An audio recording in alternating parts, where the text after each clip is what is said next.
Docteur Madodé, vous êtes justement à l'université et lorsqu'on écoute ces différents parcours, ces expériences variées et qu'on est quand même scientifique, de votre position, la question que j'ai pour vous, c'est de savoir quel est le rôle que l'université joue dans l'accompagnement des jeunes qui sont dans le moule de la formation afin qu'ils aient quand même une insertion plus ou moins facile dans le domaine de la restauration ou de la transformation agroalimentaire.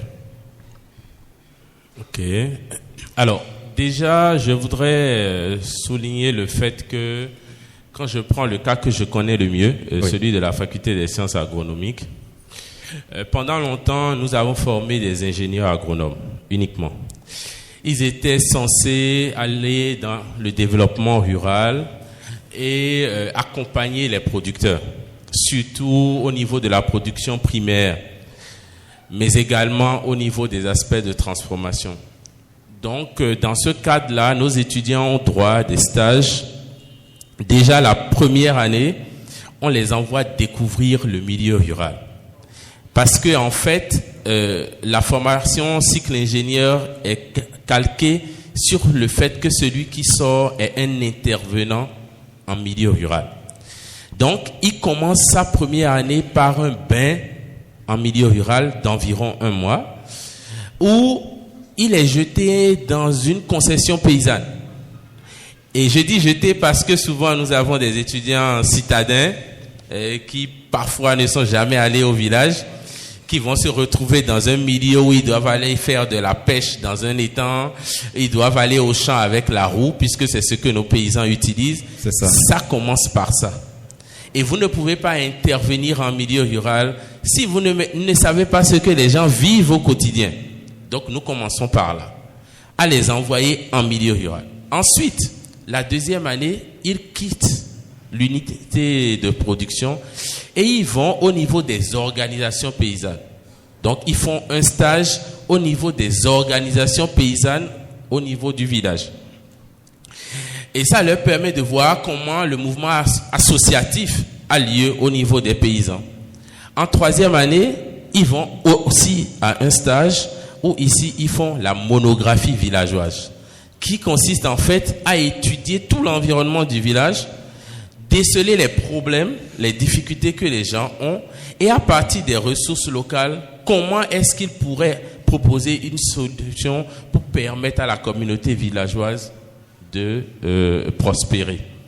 En quatrième année, ils font une étude régionale. Donc, ils quittent le niveau de la commune, ils vont au niveau du département et ils font une étude plus large du milieu. Ce qui leur permet, quand ils viennent en cinquième année, d'avoir une idée de l'ensemble de la chaîne depuis la case du paysan jusqu'au niveau départemental. En cinquième année, ils choisissent une option. Soit ils vont en transformation agroalimentaire ou dans les autres spécialités de la faculté, la foresterie, l'économie ou autre. C'est ça. Donc ça, c'est le cycle traditionnel de la FSA. Aujourd'hui, avec l'avènement du LMD, oui, il y a d'autres stages qui sont initiés pour nos étudiants. En particulier, quand ils arrivent en troisième année, déjà première, deuxième année, ils font une immersion dans tous les ateliers pédagogiques de l'école, de la faculté. Ils vont en porcherie, ils vont en transformation, etc. pour voir un peu ce qui se passe un peu partout dans les quelques ateliers que nous avons. En troisième année, maintenant, c'est là qu'ils viendront vers vous parce qu'ils font une immersion en milieu professionnel. Chacun en fonction de sa spécialité. Ceux qui sont en transformation iront dans les industries agroalimentaires, les petites et moyennes entreprises. Ceux qui ont une fibre nutrition vont aller dans les structures du système d'intervention en sécurité alimentaire et nutritionnelle, dans les centres de récupération nutritionnelle, par exemple, dans les ONG qui s'occupent de toutes les activités de nutrition, au niveau de la FAO, du PAM, UNICEF ou autre, chacun en fonction de l'endroit où il a trouvé son stage. Quel est l'objectif là? C'est aussi pour l'étudiant de vivre ce qui se passe dans le monde de l'entreprise. Ça fait une première immersion. Comment les gens s'approvisionnent en matières premières, comment est-ce qu'ils transforment. Ils ont vu la théorie en classe. On vous a dit, pour faire la pasteurisation, il faut faire 85 degrés pendant 20 minutes. Bon, maintenant, vous êtes en situation professionnelle. Vous voyez, est-ce que la dame, est-ce qu'elle fait vraiment 85 degrés pendant 20 minutes? Et quelles sont les adaptations qu'il a l'habitude que cette transformatrice-là? Donc, il va voir la réalité. La réalité va au-delà, normalement, de tout ce qui est transformation, si elle est spécialiste, parce que l'entreprise ne se résume pas à la production. Il y a également l'approvisionnement en matières premières, il y a la distribution, il y a le service aux clients, il y a beaucoup d'autres choses que prenne en compte l'entreprise. Il est censé aller faire un diagnostic de tout ça. Pour nous, c'est un stage très important parce que c'est là qu'il voit ce qui se passe réellement en entreprise. Même la gestion du personnel. Qui est recruté dans l'entreprise? Est-ce que ce sont des gens comme eux qui sont présents dans les entreprises? Quels sont les problèmes en personnel que les gens ont? Ce sont des aspects qu'ils doivent voir. C'est l'objectif de ce stage-là. Et comme j'aime à le dire et à paraphraser Cheikh Hamidou Kane, l'école vous apprend à lier le bois au bois. D'accord? Mais il ne vous donne pas toute la clé. L'école, elle ne vous donne pas toute la clé. Elle vous apprend à structurer vos idées. Quand vous allez vous retrouver là-bas, comment est-ce que vous devez organiser votre raisonnement pour, à la fin, donner une solution à l'entreprise? C'est ce que l'école vous apprend. Donc, le passage en entreprise est indispensable. C'est vraiment là que s'opérera la magie qui fera de vous un bon employé ou un bon entrepreneur. Je vais m'en arrêter là pour le moment. Très bien, merci docteur. Madame Regina Saga, de votre position et de vos expériences, nous avons dans cette salle et peut-être au-delà beaucoup de jeunes qui se font former dans les filières tout à l'heure énumérées par docteur Madodé, que ce soit la FSA, d'autres étudiants qui sont peut-être très passionnés par les questions de la restauration et qui sont en train de se poser une question fondamentale. Comment créer un projet cohérent pour en arriver à la naissance d'une entreprise dans la restauration? Est-ce que c'est vrai qu'il y a des gens comme ça dans la salle? Je vais voir un peu là. Ah, c'est beau tout ça. Ben, écoutez, je vais vous dire une chose. Le métier de la restauration, il est beau. Et je peux vous rassurer que la restauration nourrit son homme. Ah bon? Mais oui, je vous le confirme. Je crois que même quand un pays est en crise, et que tous les secteurs tombent, la restauration marche toujours. Est-ce qu'il y a des gens ici qui peuvent faire 2 jours de suite sans rien manger? C'est pas possible. Donc, je vous promets que votre rêve ne sera pas éteint. Alors, comment monter son projet si on a envie de faire carrière dans la restauration? Il faut déjà savoir, quel type de restauration vous voulez faire. Et pour des étudiants formés comme vous, à la différence de vous et moi, c'est que vous avez l'obligation de faire mieux que moi. Déjà parce que je suis d'une génération de plus que vous. Et deuxièmement parce que vous avez une formation qualitative que je n'ai pas. Et si moi je dois vous donner des conseils aujourd'hui pour votre orientation, c'est de penser par exemple à développer une ligne propre à vous. Je donne un exemple. Au lieu de créer un restaurant qui fait tout, comme moi je le fais en traiteur, pourquoi est-ce que vous ne penserez pas, je dis vous, je veux dire une personne d'entre vous, ne penserait pas par exemple à créer un restaurant qui s'appellerait le maïs. Je dis n'importe quoi, le maïs. Et là, le client qui rentre dans le maïs sait que de l'entrée jusqu'au dessert, en passant par 2 ou 3 plats de résistance, tout ce qu'il va consommer sera fait à base de maïs. Je ne sais pas si vous voyez un peu le feeling. Pareil pour du haricot. On peut choisir de travailler le haricot et de le faire consommer sous 10 000 formes. On est d'accord? De l'entrée jusqu'au dessert, en passant par plusieurs plats de résistance. Donc, vous avez cette possibilité-là.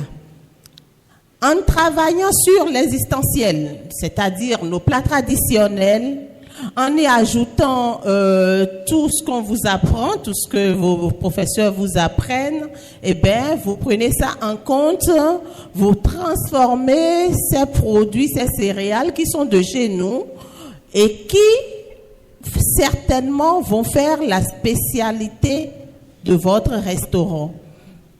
Alors, si vous partez sur ce genre de thème, à mon avis, ça apportera une particularité à votre projet.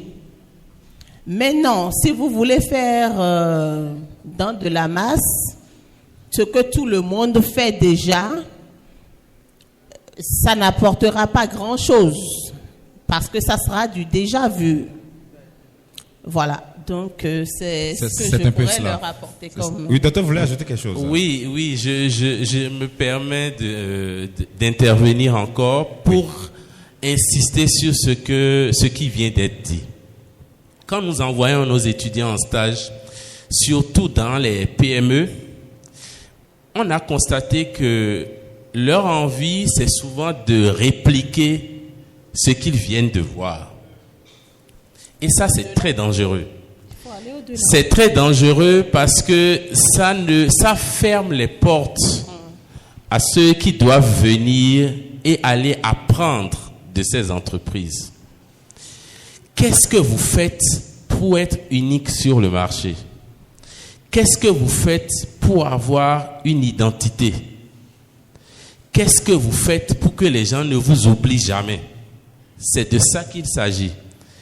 Quand vous voulez créer votre entreprise, comme madame le dit tout à l'heure, elle a donné un exemple très éloquent. Hein? Oui. Tout le monde fait ceci, mais moi, j'ai décidé de faire ça. Mais j'ai décidé de faire ça parce que le marché veut ça. Je n'ai pas décidé parce que moi, j'ai envie de faire ça. Si vous suivez tous les exemples qui ont été donnés, tout est parti d'un besoin. Quand je prends tous les cas que vous avez là, tout est parti d'un besoin. À vous de vous positionner sur un besoin qui colle à ce que vous pouvez faire. Mais n'allez pas faire ce que tout le monde fait. Les gens font accoulis. Mais moi, je peux décider de faire accoulis de soja. Je peux décider d'aller mélanger tout ce qu'il y a comme céréales et de me particulariser dans ça. D'accord? Les gens vendent accoulis et mettent sur la tête. Il y a une dame qui a décidé de créer tout un restaurant dévolu au bouilli. C'est ça l'initiative qui va vous permettre d'être unique sur le marché. Donc, en résumé, oui. Ce n'est pas, quand on dit créer une entreprise, ce n'est pas une histoire de je copie bonnement ce que les autres font parce que je suis passé chez eux, j'ai vu tous les secrets de leur entreprise et maintenant je réplique. Non. Si tu fais ça, demain quelqu'un fera aussi ça et ton entreprise va mourir. Développe quelque chose qui fait ton identité sur le marché et quelque chose que le marché veut. Et là, tu seras toujours là. Kingo Soto sera toujours là. Au pluriel sera toujours là, tant qu'ils seront dans ce processus-là. Et ça. Également, happy food. C'est ça. Et je voudrais justement qu'on lui donne la parole à Madame Elvicia Humbede. Dans ce contexte-là, où nous sommes en train de parler des conseils à l'endroit de ceux-là qui veulent créer peut-être leur entreprise, quelle est aussi votre touche, quelle est votre contribution, Madame Humbede? Merci beaucoup. Moi, personnellement, vous avez parlé tout à l'heure de la méthode et la stratégie à adopter pour créer une entreprise, un projet viable. C'est ça. Comme Madame Regina Saga, oui. Je crois qu'il faudrait d'abord aller dans le sens de l'innovation. Parce que nous retrouvons beaucoup d'entreprises, de restaurants et d'entreprises agroalimentaires aujourd'hui qui reproduisent généralement la même chose. Quand je prends le cas du jus d'ananas, tout le monde fait jus d'ananas aujourd'hui. Quelqu'un qui a suivi une formation en transformation agroalimentaire ou pas se lève. N'importe quel individu lambda se lève aujourd'hui, trouve une usine de pasteurisation et dit que pour lui, il fait du jus d'ananas. Donc je voudrais aller toujours dans le sens de l'innovation. Aussi, comme Dr Mado l'a dit, tenir compte de la demande du marché. Il ne faut pas que nous produisions pour produire. Il faut que nous nous rassurons que ce que nous allions produire sera écoulé. Aussi, toujours dans le sens de l'innovation, il faut miser sur l'identité de ta marque. Je ne sais pas si j'ai retrouvé quelques étudiants d'IFRI ici et tout. Sans entrer vraiment dans le domaine du graphisme et consorts, quand je dis identité de marque, je ne sais pas. D'autres sont très doués dans ce qu'on appelle le plagiat. Quand ils voient quelque chose aujourd'hui, je vois que demain, il change la couleur de fond et il sort ça, il met son nom dessus. Je voudrais que si nous voulions vraiment faire des projets fiables, nous arrêtions ça en tant que jeunes entrepreneurs, que nous arrêtions ça, que nous savoir déléguer les tâches, voilà, savoir déléguer les tâches, que nous sachions si vous vouliez faire de la restauration. Je prends un exemple, vous saviez produire par exemple riz créole. Vous savez que c'est riz créole que vous saviez préparer. Et que quand vous faites par exemple le jus qu'il y a sur riz créole, ce n'est pas bon, ce n'est pas aussi bon que quand un individu lambda fait. Il ne faut pas vouloir tout faire. Il faut savoir déléguer les tâches. Tu fais le riz créole, tu vois quelqu'un, tu associes quelqu'un qui peut te faire le jus pour accompagner ton riz créole, pour que ton produit circule plus vite. C'est ça. Il faudrait aussi que nous ayons l'esprit de coopération. De coopération. On appelle quelque chose au Bénin le Tchédjenambi. Que nous arrêtions ça. L'esprit de coopération. Et de collaboration aussi. Quand je prends l'exemple de Madame Mabel, oui. King of Soto, j'ai un peu visité sa page, j'ai déjà goûté ses produits. Et vous avez vu qu'il y a quand même de m'insérer dans le circuit depuis la 2e année déjà pour voir. Oui. J'ai remarqué qu'elle ne travaille pas seule. J'ai remarqué qu'elle a toute une équipe derrière elle qui l'aide dans la réalisation de ses produits. Et je crois que c'est quand même un très bon exemple à suivre et qu'il ne faudrait pas que il faudrait que nous sachions déléguer les tâches. On ne peut pas tout faire. Il faut pouvoir distribuer les tâches. Distribuer les tâches. Alors, Madame Adekambi, rapidement, dans ce sillage. J'avais envie de parler depuis. Oui, je le voyais. Ça se voyait. En fait, ce que je veux dire, c'est que... Alors, moi, j'ai une formation en création et gestion d'entreprise, en commerce, quoi. C'est ça. Et donc, quand vous allez en cours de commerce, ce qu'on vous apprend, c'est la stratégie. On vous apprend la stratégie pour être comme les plus grands du secteur agroalimentaire. C'est-à-dire que moi, j'adore les pastels de Madame Regina. Mais je ne sais pas si dans 20 ans, je pourrai toujours avoir ces mêmes saveurs-là. Et vous savez ce qui me frustre le plus, c'est que je ne peux pas être à Paraguay et manger les pastels de Madame Regina Saga. En fait, tout ça pour dire quoi? Moi, je me fixe des objectifs financiers.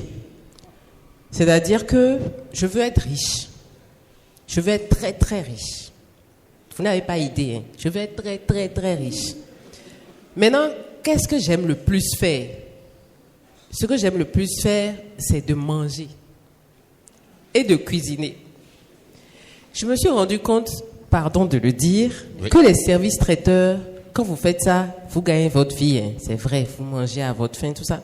Mais vous ne pouvez pas être très, très, très riche. Comme je vous ai dit, chacun se fixe ses objectifs. Et moi, je me fixe des objectifs palpables. Et je conseille souvent aux gens, fixez-vous des objectifs palpables. Dans votre vie, vous avez envie de gagner 500 000, 1 million, 1 milliard, etc., etc. Donc, dès le moment où vous fixez ces objectifs palpables-là, vous savez exactement, vous cherchez des moyens pour atteindre ces objectifs-là. Et donc, pour être très, très, très riche à la hauteur de ce que je veux, je ne peux pas faire juste de la restauration. Sinon, Je dirige 2 restaurants moi-même. Mais je trouve que ça ne suffit pas pour atteindre les objectifs que je me suis fixés. Et donc, pour atteindre les objectifs que je me suis fixés en termes de gagner ma vie, être riche dans ce que j'aime faire, c'est quoi? Ce n'est pas seulement ouvrir un restaurant, c'est ouvrir une chaîne de restaurants. Ce n'est pas seulement créer un produit King of Soto et de le vendre dans une boutique, dans ma boutique, mais c'est de créer un produit King of Soto que je vais vendre dans tout le Bénin, que je vais pouvoir aller vendre en Côte d'Ivoire. Et si je n'arrive pas à envoyer ça en Côte d'Ivoire, c'est de pouvoir créer une unité de production en Côte d'Ivoire qui va fabriquer le même produit, qui va avoir le même goût. D'ailleurs, on l'a fait. Ce que je veux dire, c'est quoi? C'est que vous avez une passion, mais la passion ne nourrit pas son homme. Il faut penser en termes de... Les Américains travaillent pour vivre et les Français vivent pour travailler. Mais trouvez-vous votre leitmotiv. C'est-à-dire, trouvez-vous une raison de travailler, de gagner votre vie. La passion ne nourrit pas son homme. Mais par contre, la passion peut vous rendre ultra riche. Bon, voilà, c'est tout ce que je voulais dire. Merci beaucoup. Merci beaucoup, Madame Adekambi. Merci infiniment, chers différents panélistes. Je voudrais que vous puissiez quand même les ovationner pour leurs différentes interventions.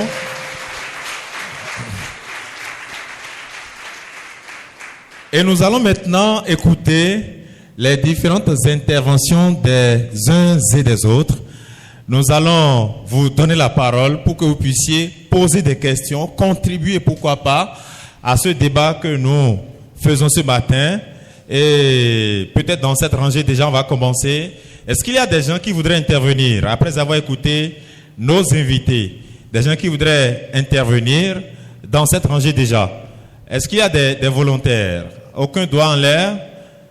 Qu'est-ce que les entreprises agroalimentaires, sans vouloir trop rester dans la restauration, qu'est-ce que vous recherchez en tant que promoteur d'entreprise au niveau, chez les employés potentiels. Voilà, chez les employés potentiels. Oui. C'est vrai, j'ai de passion, j'ai l'envie de faire, j'ai déterminé ce que je veux faire et tout ça. Mais imaginez que j'ai tout ça et que je n'ai pas les moyens pour pouvoir commencer. Est-ce que vous allez pouvoir peut-être nous dire un peu, au cas où on n'a pas les moyens, c'est-à-dire comment procéder, quoi. Voilà. Merci. Je n'ai pas entendu une solution numérique par rapport à vos produits. Je ne sais pas si vous vendez en ligne vos produits, comment vous faites pour... Parce que le monde aujourd'hui, c'est le numérique qui domine plus. Tout le monde est connecté sur son smartphone. Qu'est-ce que vous proposez par rapport à cela? J'aimerais avoir plus d'explications. Merci. En tant qu'étudiant, ayant fini sa formation et ayant des idées, nous avons souvent du mal à venir vers les entreprises pour proposer nos idées parce que tout le monde n'attend pas forcément de déposer des CV pour obtenir un emploi. Nous cherchons aussi des partenariats gagnant-gagnant avec des entreprises. Je voudrais que le panel m'aide à avoir surtout, ceux qui ont déjà des entreprises. Quelle posture devons-nous avoir? Comment nous devons nous faire pour pouvoir nous approcher des dirigeants afin de leur proposer nos idées? Voilà. Pour avoir des financements, c'est ça ou... Non, pas forcément des financements. Des partenariats. Oui, j'ai une solution que je veux proposer à une entreprise, par exemple. D'accord. Comment je peux faire pour aller vers l'entreprise là et proposer ma solution? Merci. On entend souvent dire qu'on peut partir de rien, c'est-à-dire qu'on peut entrevendre à partir de zéro. Et j'aimerais demander, dans le domaine de la transformation, de l'agroalimentaire, est-ce que c'est possible? Puisque nous, en tant qu'étudiants, nous sommes là, c'est vrai qu'on n'a pas quelque chose comme fonds de démarrage et on nous dit, on peut commencer de zéro. Vous êtes déjà dans le domaine, vous avez déjà entrepris. Est-ce que c'est vrai qu'on peut commencer de 0 francs? C'est pas vrai. Merci beaucoup.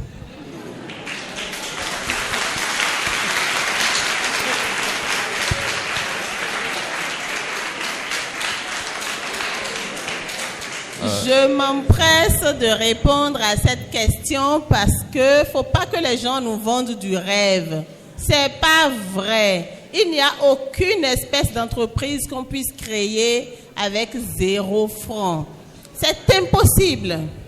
C'est pour ça que cela rejoint la question de la première intervenante qui a dit que elle, l'entrepreneuriat l'effraie et qu'elle préfère plutôt commencer par travailler pour des structures. Il y a toujours ce début-là. Vous devez servir d'autres avant de vous faire servir. C'est immanquablement la loi, c'est comme ça. Vous travaillez forcément quelque part d'abord et de ce que vous allez gagner là où vous allez travailler, vous pourrez donc économiser pour progressivement lancer votre entreprise. Si ce n'est pas le cas, c'est que vous avez des parents qui ont les moyens, qui les mettent à votre disposition pour que vous lanciez votre entreprise. Et si moi, j'ai un conseil à vous donner, cette option n'est même pas la bonne. Parce que ce que les parents vont vous donner, à moins que vous soyez déjà moulé dans le système de l'entrepreneuriat, parce que moi, aujourd'hui, j'ai une fille, ma fille aînée, elle a 20 ans. Elle est sur le campus, elle a fait l'ENA, elle a fini à l'ENA, elle est à Pigier, elle continue ses études, elle est en 3e année, mais je vous dis, elle touche déjà à l'entrepreneuriat. Elle a sa ligne, ça s'appelle les crêpes Tiou. Elle a commencé depuis l'ENAM ici à vendre des crêpes, de petites gâteries dans la cuisine, dans la grande cuisine qui nous sert de brigade. Elle a son petit coin à elle où personne n'y va. Et c'est là qu'elle travaille. Elle, sa spécialité, c'est la pâtisserie. Elle vous fait tous les cakes, tous les gâteaux, tous les pancakes, etc. Elle aime toucher à la farine de blé. Donc, tout ce qu'elle produit, c'est là, quoi. Elle vous fait des burgers, elle a son petit coin, elle a sa petite cuisine et elle lance déjà son entreprise qui est déjà connue. Elle a sa clientèle. Elle hérite un peu de mon répertoire. Donc, elle, par exemple, si elle vient s'asseoir pour vous dire qu'on peut lancer une entreprise à 0 franc, elle vous aurait menti. C'est faux. Elle chope dans mes sacs de farine de blé pour se vendre ses crêpes. Ça lui permet de s'acheter des mèches. Aujourd'hui, si vous la voyez en ville au volant de sa voiture, si elle vous dit que c'est elle-même qui a acheté, elle vous aurait menti. C'est ça. C'est la voiture de maman. Elle est jeune entrepreneur, c'est vrai. Mais c'est maman qui a acheté la voiture, même si c'est elle-même qui met le carburant dedans pour aller au cours. Donc, voyez-vous, il y a toujours un début. Soit vous avez des parents qui vous appuient, ou alors c'est vous-même qui partez du néant, vous vous construisez en travaillant pour autrui d'abord, mais sans jamais perdre de vue votre ambition, celle de devenir votre chef de votre propre entreprise.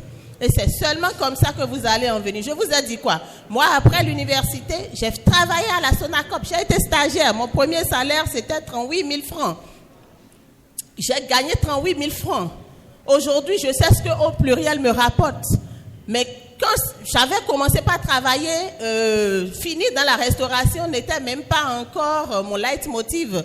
C'est chemin faisant que j'ai commencé par me dire, ok, je vais quand même prendre ce truc au sérieux parce que tous ceux qui mangent mon repas me disent quand même, tiens, on en veut encore, tiens, telle personne qui était à telle fête où tu m'as fait ton entrée là, veut aussi un truc, est-ce que tu vas pas nous faire un plateau, etc. Donc, le bouche à oreille contribue à ce que l'activité prospère. Première chose. Le digital, pour répondre à celle qui a posé... On va revenir tout à l'heure pour répondre aux différentes questions. On va écouter d'abord l'intervenant qui est là-bas et juste après lui, nous reviendrons pour répondre aux différentes questions. J'aimerais savoir comment est-ce qu'on fait pour étendre son idée, la faire connaître en fait.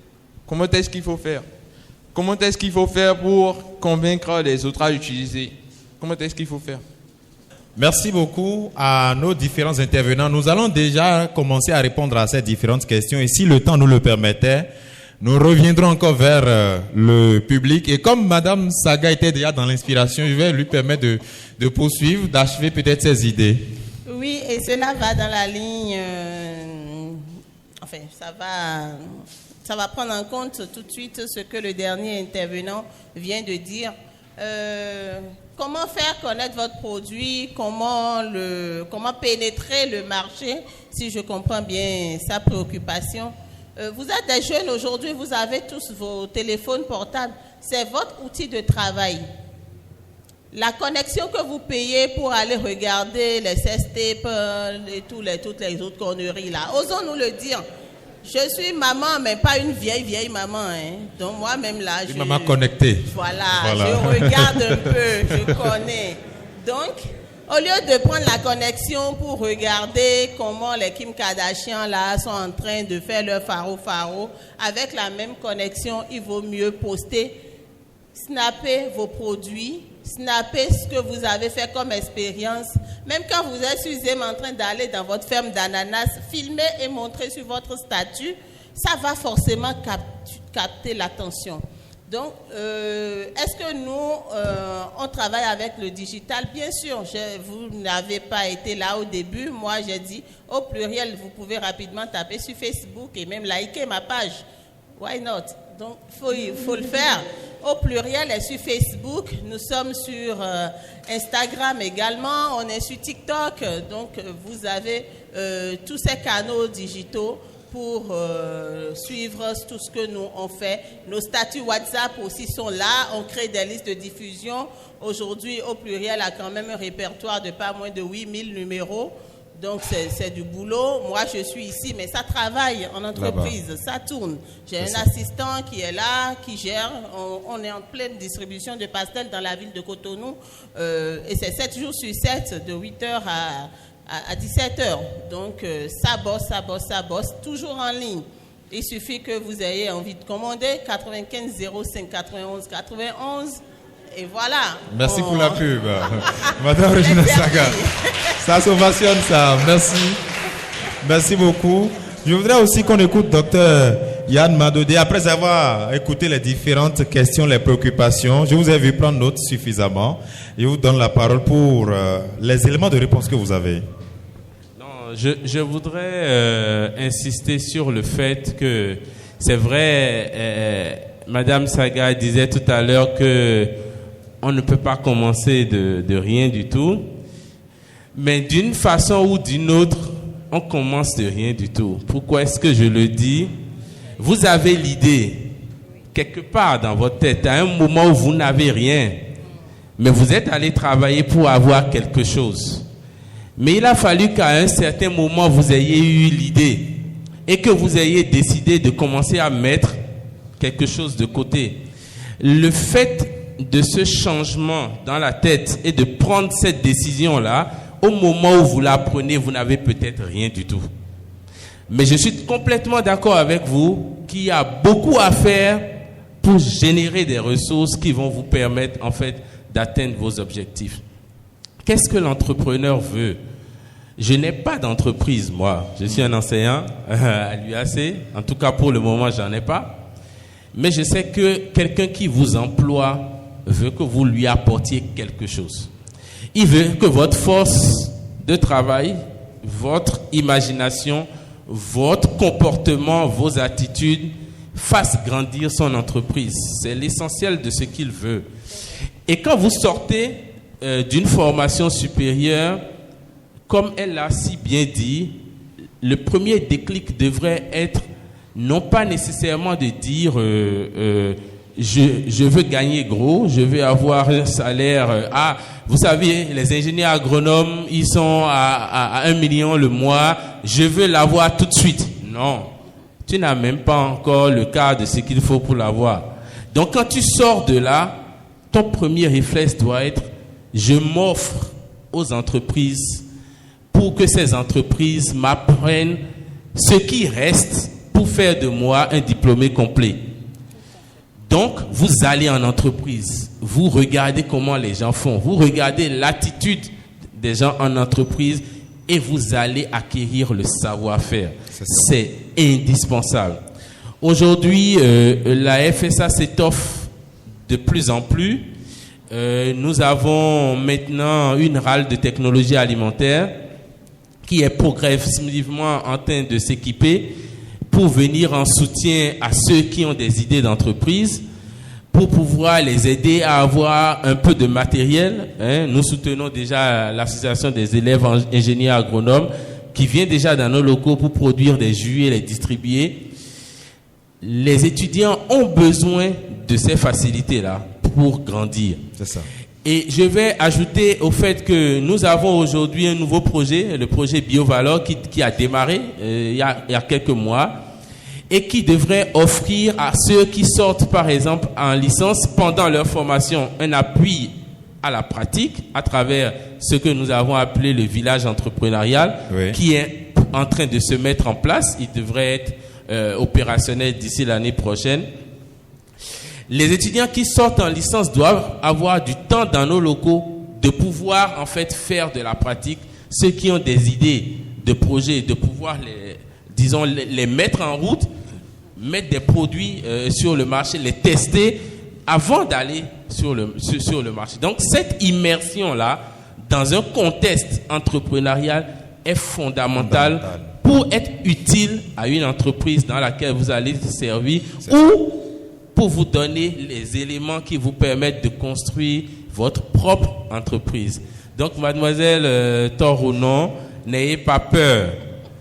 Construisez, c'est ce qui nous manque. Quand vous avez l'idée, il y a un parcours pour vous emmener à ce que cette idée puisse être sur le marché. C'est ce parcours-là que la plupart ne suivent pas. Il faut construire l'idée, prendre les informations au fur et à mesure sur le terrain et utiliser ces informations pour construire son projet. Merci beaucoup, docteur. Madame Mabel Adekambi, vos différents éléments de réponse aussi à nos intervenants. Alors, c'est pour répondre à la demoiselle qui a posé sa question en premier. Moi, je vais prendre l'exemple de ma société. Oui. Nous sommes dans la transformation et la commercialisation de produits agroalimentaires. Et donc, quand on veut recruter, la dernière fois, on a voulu recruter des ouvriers en transformation agroalimentaire. C'est parce que, en fait, on avait déjà dans notre équipe un ingénieur en agroalimentaire. Et quel est l'apport de cet ingénieur en agroalimentaire? Vous savez, les ouvriers, ils sont dans l'opérationnel. Mais nous avons besoin des ingénieurs pour penser les produits à l'amont. C'est-à-dire qu'avant qu'un ouvrier ne travaille, il faut qu'il y ait un ingénieur qui ait pensé à la stratégie et à la production, en fait, de ce prototype-là. Si on veut obtenir, je vais prendre le jus d'ananas parce que c'est très facile. Si on veut obtenir un jus d'ananas, je veux dire un jus d'ananas... original, c'est ça? Pas original, je vais plutôt parler de concentré, qui n'a pas besoin d'être trop pasteurisé. Parce qu'il n'y a pas encore ça sur le marché, par exemple. C'est un exemple type que je prends. Comment est-ce qu'il faut arriver à obtenir ce jus d'ananas concentré-là? Je reprends ce que j'ai dit. Donc moi, en amont, en tant que spécialiste en gestion d'entreprise, j'ai observé le marché et je me suis rendu compte que sur le marché, il y a un produit qu'il n'y a pas. C'est du concentré de jus d'ananas. Donc je vais voir mon ingénieur en agroalimentaire, je vais lui dire « Ah, moi je vois que sur le marché, il n'y a pas ce type de produit-là, un concentré de jus d'ananas. » Et je vois que les gens, au lieu d'acheter du jus d'ananas approximatif, ils peuvent prendre le concentré du jus d'ananas dilué et avoir du jus d'ananas chez eux. Est-ce que tu peux me dire comment on peut faire pour avoir un jus d'ananas concentré? Et lui, il va rentrer en labo ou en machin et il va travailler pour me sortir le prototype du jus d'ananas. Donc ça peut prendre 1 mois, 2 mois, 3 mois ou 6 mois de recherche. En tout cas, lui, il va me sortir un prototype. Et quand maintenant il me sort le prototype du jus d'ananas avec la fiche produit, je la transmets aux ouvriers, vous suivez, qui vont maintenant répliquer cette recette qu'il m'a donnée. Évidemment, l'ingénieur va superviser les travaux pour bien contrôler le bon suivi. Bon, je ne connais pas tous les termes, mais grosso modo, je pense que vous avez compris. Pour contrôler le respect justement de la recette, etc., pour obtenir le même produit que le prototype qui a été sorti. Et donc, pour le dupliquer jusqu'à ce qu'on puisse en avoir 10 000, 20 000, 30 000. Ça, c'est le rôle de l'ingénieur. L'ingénieur, mais pour arriver là, il faut apprendre et maîtriser le métier depuis le bas. C'est-à-dire que si vous êtes un ingénieur en BTP, il faut savoir comment on fabrique des briques pour pouvoir, quand vous vous adressez à l'ouvrier, au maçon qui veut faire les briques, si vous voulez que votre brique ait une telle densité ou une autre densité, il va falloir que vous sachiez comment il travaille pour pouvoir lui donner les bons éléments de travaux. Mais si vous ne savez pas et puis vous êtes dans votre bulle, je suis ingénieur, fais ce que je dis, point barre, vous ne connaissez pas les réalités des ouvriers. Donc, il faut quand même partir du plus bas, vous former à partir de la base même malgré que vous soyez ingénieur, pour comprendre la façon dont réagisse l'équipe que vous allez superviser. Je vais rebondir sur... je vais apporter un élément de réponse au monsieur qui fait de l'énergie renouvelable, qui veut transformer ça, qui veut vivre de sa passion. Alors moi, ce que je peux vous dire, c'est que l'énergie renouvelable a de beaux jours devant lui au Bénin. Et donc, ce que je vous conseille de faire, c'est de rester dans votre domaine pour que ce domaine-là vous permette de gagner de l'argent. Et cet argent-là, vous le prenez maintenant et que vous le réinvestissez dans le secteur qui vous est passionné, qui vous passionne. Je reviens pour compléter à notre incubateur. Fram Business, qu'est-ce qu'on fait pour accompagner les entrepreneurs, les porteurs de projets? Vous venez avec une idée. Vous voulez faire de la confiture de papaye. Vous venez nous voir, on vous demande si vous avez fait une étude de marché. Au Bénin, on n'a pas beaucoup de chiffres en qui concerne l'étude de marché. Donc, c'est difficile, en fait, de pouvoir dire, attention, à Cotonou, il y a tel nombre de femmes de tel âge qui aiment bien manger de la papaye. Donc, si on leur fournit de la confiture de papaye, il y aura de la vente. Donc, ce qu'on fait, c'est que quoi? On travaille avec vous sur le prototypage. Donc, on sort un prototype produit de confiture de papaye. Ensuite, on duplique une certaine quantité. On peut en faire 10 et on va prendre un échantillonnage qui viendront goûter votre produit, qui vont le noter. En fonction des notes qu'ils vont apporter, on va corriger ou améliorer le produit. Ensuite, on va faire appel à un graphiste qui va vous accompagner dans la création de pas de la charte graphique. Parce que la charte graphique, ça coûte cher. Mais de faire une étiquette standard. Un truc simple. Et donc, quand on vous fait une étiquette, on vous accompagne dans l'achat des emballages. On met le produit, on emballe le produit, on colle l'étiquette. Et maintenant, on va faire un petit test de marché. Le petit test de marché, c'est quoi? On s'entend avec des supermarchés qui peuvent prendre votre produit sans forcément l'autorisation de mise sur le marché. Parce qu'aujourd'hui, je le rappelle, si vous voulez mettre vos produits en supermarché, il faut l'autorisation de mise sur le marché. Et donc, on a des petites boutiques avec lesquelles nous travaillons comme ça, ils ne sont pas nombreux, qui vont mettre en rayon vos produits. C'est ça.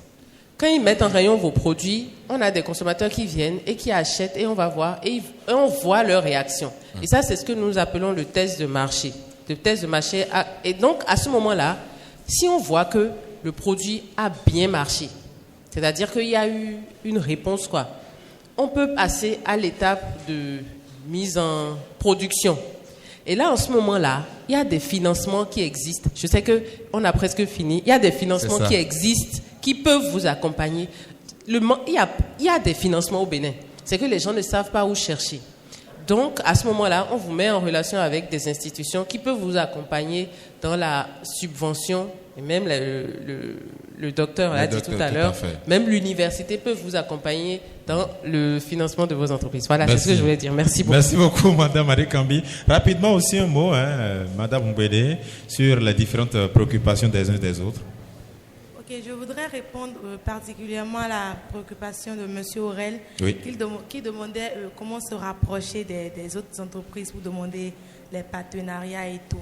Comme je le disais dans ma précédente intervention, je crois que les partenariats et la coopération sont très importants pour le développement du moins des entreprises. Je crois qu'il devrait juste faire c'est une démarche d'approche en fait, parce que il suffit de demander et puis c'est des relations humaines. Je trouve que c'est quand même des relations humaines. Il suffit de demander, de s'approcher. Quand ce que tu proposes est bon, Je crois que il y aura toujours de répondants. Il y aura toujours de répondants. Il faut savoir juste manager, t'approcher des bonnes personnes surtout. Parce que tout le monde ne veut pas peut-être collaborer. Donc t'approcher des bonnes personnes, demander de l'aide ou bien proposer ton produit aux bonnes personnes, demander les bons partenariats. C'est ça. Et ça pourrait aller. Ben, merci beaucoup. Vous avez quelque chose à ajouter? Je ne suis pas très d'accord à sa réponse. Moi, j'ai des gens qui m'envoient des messages inbox. Oui, bonjour madame, je voudrais vous parler d'un projet intéressant pour faire un partenariat qui serait très avantageux pour vous.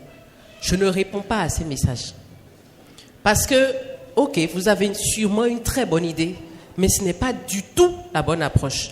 Si vous n'avez pas confiance en votre idée, ne partagez pas votre idée. Vous envoyez un message et vous dites exactement ce que vous voulez dans votre message. Et à ce moment-là, la personne vous répond « Ok, je suis intéressé » ou « Oui, non, je ne suis pas intéressé ». Et puis vous savez. Mais là, vous avez dit « Ah non, je veux vous voir, je veux prendre rendez-vous ». Non, même si vous avez l'une des meilleures idées, ce n'est pas du tout la bonne approche. On n'a pas le temps. Très bien. En 40 secondes chacun, pour conclure, je voudrais quand même qu'on puisse faire un dernier tour de table, s'il faut le dire ainsi. Je vais partir de vous, Madame Regina Saga. Quel conseil ultime avez-vous à donner à ces jeunes-là qui nous suivent et qui ont été quand même, on va le dire, très chaleureux et très attentifs ce matin? Oui, j'ai été agréablement impressionnée par cette jeunesse qui s'est rendue disponible pour ce partage d'expériences ce matin. C'est un plaisir de vous avoir eu, de vous avoir écouté. J'espère que de nos interventions, vous avez pris de la graine et que très très bientôt, on sera fiers que M. Awansou nous fasse des retours dans le style les étudiants, ils sont devenus promoteurs de ceci, ils sont devenus promoteurs de cela. Grâce à vous, grâce à cette première édition du Salon de l'Emploi, vous avez réussi à semer des graines qui ont porté. Voilà. Merci. Et pour vous joindre, vos contacts, puisque... Alors, 95 05 91 91, c'est mon numéro. Merci infiniment à vous. Madame Elvicia Hungwede, votre mot de la fin aussi pour conclure ce panel. Ok, déjà je remercie tous ceux qui sont venus pour assister à cette première édition du Salon de l'Emploi. Tout à l'heure quand on discutait, Madame Regina a sorti une phrase qui moi m'a marqué. J'aimerais vous la retransmettre. J'aimerais que vous partiez d'ici en gardant la lampe de vos projets entrepreneuriaux allumés. C'est effrayant, mais ce n'est pas impossible. Merci. Merci. Et des contacts peut-être? Nous sommes au 96 40 94 25 et au 95 76 84 48. Merci beaucoup à vous. Madame Adekambi, pour finir. Mon Dieu, je voudrais que vous applaudissiez pour vous d'abord, s'il vous plaît.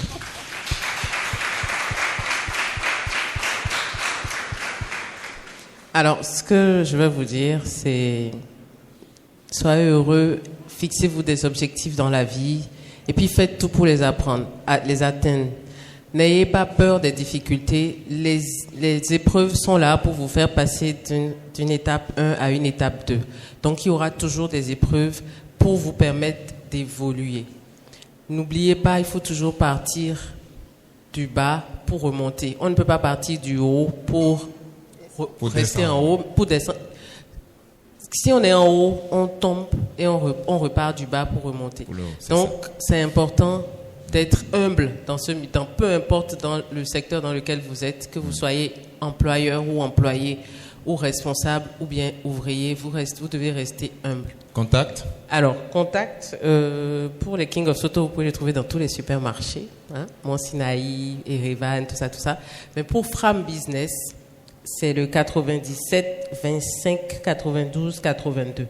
Je répète, 97 25 92 82. Il faut savoir que nous sommes dans la création de richesse. Nous recrutons beaucoup. C'est ça. Donc, ce serait intéressant que vous rapprochiez de nous. Mais nous formons d'abord avant de recruter. Donc, ce serait intéressant que vous rapprochiez de nous si vous cherchez un débouché. Voilà, merci. Très bien. Pour finir, Dr Madodé. Première chose, si vous voulez vous faire recruter par King ou Queen of Soto, il faudra que vous soyez des diplômés compétents. Oui, forcément. Donc, première chose, focalisez-vous sur vos études et sortez avec des compétences. Deuxième chose, beaucoup de dynamisme. Le travail ou l'entreprise ne viendra pas vous chercher chez vous, à moins que vous ayez fait quelque chose comme madame chez vous pour que l'entreprise vienne à vous. Donc, il faudra du dynamisme de votre part. Et dernière chose, sortez des sentiers battus. Le secret se trouve là-bas. Merci à vous, docteur Yann Madodé, que je vous prie d'ovationner, s'il vous plaît. Il est enseignant, chercheur à la faculté des sciences agronomiques. Nous étions avec madame Elvicia Ongbede, qui est promotrice de Happy's Food. Veuillez l'ovationner, s'il vous plaît. Et avec nous également sur ce plateau, madame Regina Saga, restauratrice. Elle est dans le service traiteur, promotrice de Au Pluriel. Et bien évidemment, madame Mabel Adekambi, qui est promotrice de King of Soto.